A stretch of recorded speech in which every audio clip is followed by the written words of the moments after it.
some wind about 15 mile-an-hour gusts coming through. The second output on the yaw. Got the roll and pitch pretty good. Need to get something a little more on the yaw. And then the throttle, I need just a little more oomph on the throttle. But right now, I'm just gonna let her hover. I'm gonna hold there for now. I don't have any optical sensors working. This is 100% on GPS and baro. Downward facing LiDAR is coming.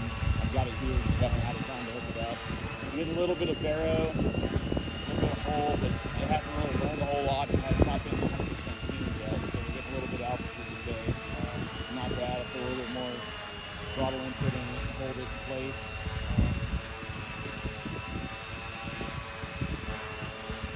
Trying to rely on the LiDAR I've got on it now, and it's not the greatest. I need to turn it off.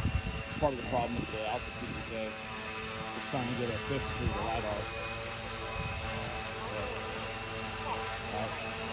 It's been 10 minutes of flight so far. And there's only 3/4 battery. So I'm getting low on the battery though. I'm only 25%. So I'm going to go ahead and angle. And nice and easy. Position hold there. Walk it back towards me a little bit. A little bit ground effect, not too bad.